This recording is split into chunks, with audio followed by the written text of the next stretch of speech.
श्री कृष्ण कहते हैं, ये 5 पेड़ पौधे घर में नहीं होने चाहिए, धन खर्च हो जाता है। जय श्री कृष्ण दोस्तों, भगवान श्री कृष्ण वास्तु शास्त्र का विशिष्ट ज्ञान रखते थे।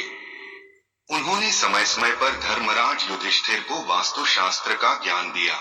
यह ज्ञान समस्त मानव जाति के लिए अत्यंत महत्वपूर्ण और कल्याणकारी है। श्री कृष्ण ने 5 ऐसे पेड़ पौधों के बारे में बताया है जिनका भवन की सीमा में होना दुख एवं दरिद्रता लेकर आता है। यह वृक्ष घर के सामने होने से उस घर में निवास करने वाले लोगों की कभी उन्नति नहीं होती है। उन्हें हमेशा पराजय और निराशा का ही सामना करना पड़ता है। अगर आप इस वीडियो को देख रहे हैं तो पूरा देखिए, इसे आधा अधूरा छोड़कर जाने की गलती मत करिएगा। आप श्री कृष्ण के भक्त हैं तो भगवान कृष्ण का अनादर ना करें। दोस्तों, वास्तुशास्त्र के अनुसार वृक्ष तथा पौधे हमारे भवन की सुंदरता को बढ़ाते अवश्य है, साथ ही यह वातावरण को शुद्ध रखते हैं। वृक्षों से सकारात्मक ऊर्जा का संचार होता है जो हमारे जीवन के लिए अत्यंत आवश्यक होती है। वृक्ष नकारात्मकता को कम करके वातावरण को अधिक सकारात्मक बनाने का कार्य करते हैं। घर के सामने शुभ पेड़ पौधे लगाने से घर में बरकत आती है। साथ ही यह पेड़ पौधे कई प्रकार के वास्तु दोषों को नष्ट करते हैं। घर के आंगन में खड़े वृक्ष देवताओं के समान हमारे घर की रक्षा करते हैं। इसीलिए हमारे पुराने और शास्त्रों में भवन की सीमा में कुछ शुभ वृक्षों का रोपण करने की सलाह दी गई है। आज हम जानेंगे हमारे घर की सीमा में कौन से वृक्ष तथा पौधे होने चाहिए और कौन से वृक्ष नहीं होने चाहिए। जैसे कुछ वृक्षों को शास्त्रों में शुभ बताया गया है, उसी प्रकार से वास्तु शास्त्र में अशुभ वृक्षों तथा पौधों का वर्णन मिलता है। इन वृक्षों का घर की सीमा में होना अशुभ और अमंगलकारी होता है।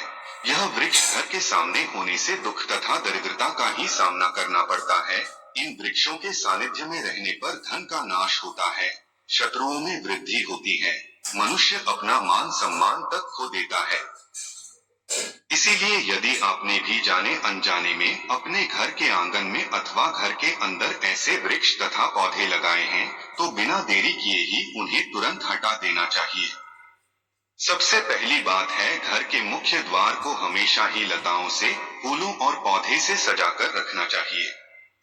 मुख्य द्वार जितना सुंदर और सुशोभित होगा उस घर में उतनी ही अधिक सुख शांति बनी रहेगी। किंतु ध्यान रहे, मुख्य द्वार पर किसी भी वृक्ष की छाया नहीं पड़नी चाहिए। इससे छाया भेद निर्माण होता है और परिवार में समस्याएं उत्पन्न होने लगती हैं। दूसरी बात है, भवन के आग्नेय कोण में और नैऋत्य कोण में किसी भी प्रकार के वृक्षों को लगाना शुभ नहीं माना जाता। ये वृक्ष जल्दी ही सूख जाते हैं और अशुभ परिणाम प्राप्त होते हैं। तीसरी बात है, घर की उत्तर दिशा में पाम और कनक चंपा का पौधा लगाया जाता है तो धन में वृद्धि होती है। चौथी बात है, यदि घर का मुखिया व्यापार करता है तो उसे घर की सीमा में नीम और बेल के वृक्ष का रोपण करके उनका पालन पोषण करना चाहिए। इससे उनके व्यापार में अधिक लाभ प्राप्त होता है। पांचवी बात है, भवन के परिसर में कहीं भी ऊपर की तरफ जाने वाली लता बहुत ही शुभ परिणाम देती है, किंतु अगर लता ऊपर से नीचे की तरफ आती है तो अधोगति होती है और दुख भोगने पड़ते हैं।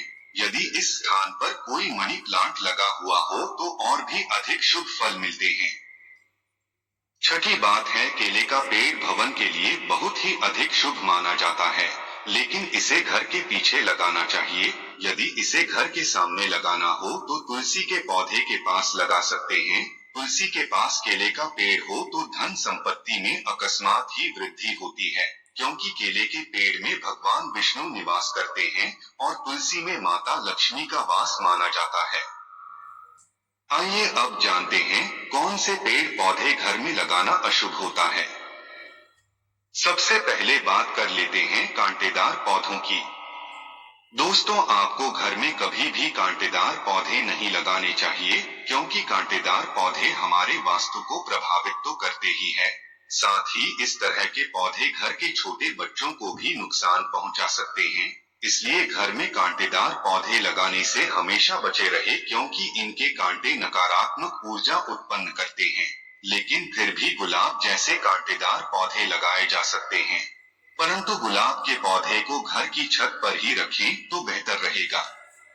इसी के साथ अगर धार्मिक दृष्टि से भी देखा जाए तो भी कांटेदार पौधों को घर में लगाने से परिवार में लड़ाई झगड़े बढ़ जाते हैं और इतना ही नहीं, इससे घर का वातावरण भी खराब होने लगता है। इसी के साथ अगर धार्मिक दृष्टि से भी देखा जाए तो भी कांटेदार पौधों को घर में लगाने से परिवार में लड़ाई झगड़े बढ़ जाते हैं और इतना ही नहीं, इससे घर का वातावरण भी खराब होने लगता है। दोस्तों, दूसरे तरह के पौधे हैं दूध वाले पौधे। जी हाँ, अपने घर में कभी भी आपको ऐसे पौधे नहीं लगाने चाहिए जिनको काटने या तोड़ने पर दूध निकलता हो, क्योंकि इनमें से जो दूध निकलता है वह हमारे स्वास्थ्य के लिए ठीक नहीं होता है। अगर गलती से कोई बच्चा या बड़ा इन पौधों के दूध का सेवन कर ले तो यह हमारे शरीर के अंदर विष पैदा कर सकता है। इसलिए इस दुष्प्रभाव से बचने के लिए हमें ऐसे पौधों से दूर रहना चाहिए। वैसे धार्मिक दृष्टि से भी देखा जाए तो भी इन पौधों को घर में लगाने से घर की सुख शांति चली जाती है और घर में नकारात्मक शक्तियां प्रवेश कर जाती हैं।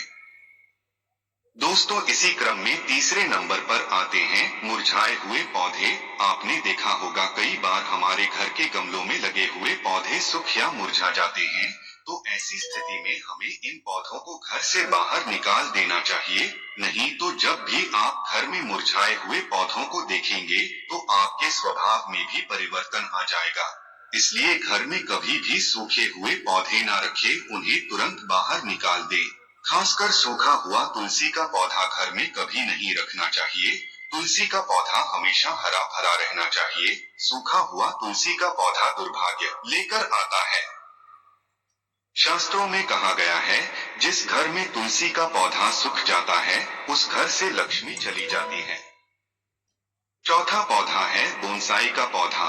दोस्तों, शायद आप बोनसाई पौधों का मतलब नहीं जानते होंगे, तो हम आपको बता दें कि यह वे पौधे होते हैं जो किसी भी बड़े पेड़ का छोटा रूप होते हैं।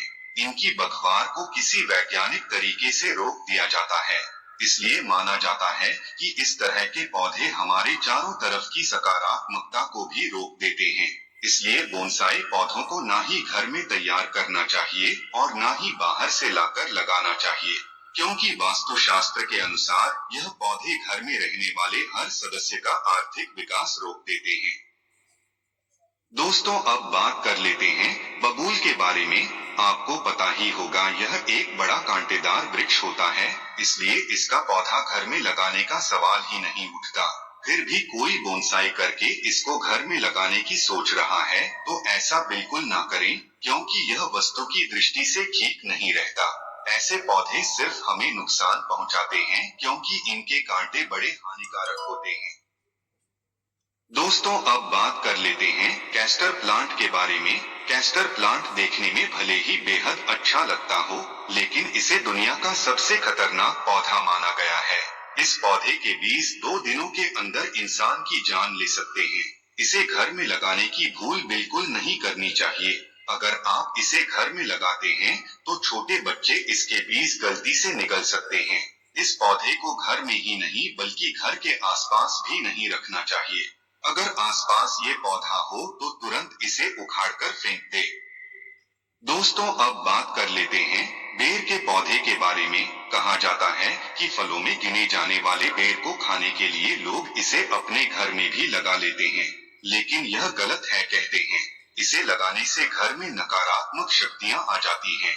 केवल इतना ही नहीं, धार्मिक दृष्टि से भी अगर देखा जाए तो बेर के पौधे के घर में होने से आर्थिक समस्या बढ़ने के साथ ही धन की हानि भी होने लगती है। इस कारण से इसे घर में नहीं लगाना चाहिए। दोस्तों, अब बात कर लेते हैं घरों में सबसे ज्यादा लगाए जाने वाले पौधे मनी प्लांट के बारे में। दोस्तों, अगर आप अपने घर में तरक्की चाहते हैं तो घर के मुख्य द्वार पर आपको मनी प्लांट लगाना चाहिए। ऐसा करने से आपको नौकरी और व्यापार में तरक्की मिलेगी। परंतु मनी प्लांट के पौधे को लगाने के दौरान इस बात का अवश्य ध्यान रखें कि इसकी लंबाई दीवार से अधिक ना हो जाए। इससे आपके जीवन में परेशानियां आनी शुरू हो सकती हैं। मनी प्लांट का पौधा कभी खरीद कर नहीं लाना चाहिए। बल्कि इसे दूसरे स्थान से चुराकर लाना चाहिए, तभी इसका शुभ फल प्राप्त होता है। अब बात करते हैं पपीते के पेड़ के बारे में। वास्तु शास्त्र के अनुसार घर में कभी भी पपीते का पेड़ नहीं लगाना चाहिए। यह पेड़ घर के लिए बहुत ही अशुभ होता है। अगर यह पौधा अपने आप उग जाए तो इसे तुरंत उखाड़ना चाहिए। जब फल खत्म हो जाए तो उसके बाद इसे उखाड़कर फेंकना चाहिए। अगर पीपल का वृक्ष भवन की पूर्व दिशा में होता है तो घर में निर्धनता व्याप्त हो सकती है। वटवृक्ष घर की पश्चिम दिशा में हो तो घर में शोक का काल चिरकाल तक रहता है। दक्षिण दिशा में तुलसी का पौधा हो तो संतान को पीड़ा सहन करनी पड़ती है। किसी भी मृत वृक्ष की छाया घर पर पड़ती है तो यह मृत्यु सूचक होता है। मृत वृक्ष को तुरंत उखाड़ देना चाहिए। तो दोस्तों, इस प्रकार से वास्तु शास्त्र में घर में लगाए जाने वाले पेड़ पौधों के बारे में महत्वपूर्ण जानकारी दी गई है। उम्मीद है आप सभी को वीडियो अच्छी लगी होगी। अगर आप कृष्ण के सच्चे भक्त हैं तो कमेंट में जय श्री कृष्ण जरूर लिखें। साथ ही वीडियो को लाइक करना ना भूलें और दोस्तों के साथ शेयर करें। ऐसी ही जानकारी पाने के लिए चैनल को सब्सक्राइब जरूर करें। धन्यवाद। नमक के डब्बे में डाल दो ये एक चीज, फूटी किस्मत चमका देगा। जय श्री राम, जय हनुमान जी महाराज, जय बागेश्वर धाम। दोस्तों, घर के नमक के डिब्बे में चुपचाप रख देना यह गुप्त चीज माता लक्ष्मी जी के आशीर्वाद से आपके जीवन में होगी धन की वर्षा और बन जाओगे आप धनवान। दोस्तों, सबसे पहले तो आप कमेंट बॉक्स में जाकर के हमको यह बताइए कि क्या आपके घर में आपने अपने लिए एक नमक का डिब्बा अलग से रखा है कि नहीं रखा है। क्योंकि यदि आपके पास अलग से एक नमक का डिब्बा नहीं रखा है तो आज ऐसे डिब्बे का इंतजाम कर लीजिए जिसमें आपको नमक भरना होगा। क्योंकि जिस उपाय के बारे में आज आपको हम बता रहे हैं उस उपाय में केवल आपको नमक के डिब्बे में वह गुप्त चीज छुपानी है जिसके बारे में तंत्र शास्त्र में लिखा हुआ है। और वह गुप्त चीज जैसे ही नमक के डिब्बे में आप छुपाते हैं या रखते हैं, मान के चलिए न केवल आपको अपने जन्म जन्मांतर की गरीबी, परेशानी, कष्ट और समस्याओं से मुक्ति मिल जाएगी, बल्कि आपके जीवन में आपको सुख, समृद्धि, धन, दौलत, ऐश्वर्य की प्राप्ति होगी। एक बात को समझ लीजिए दोस्तों, एक व्यक्ति के घर में जो नमक का डिब्बा होता है वह सीधे सीधे उस व्यक्ति के आर्थिक स्थिति से संबंध रखता है।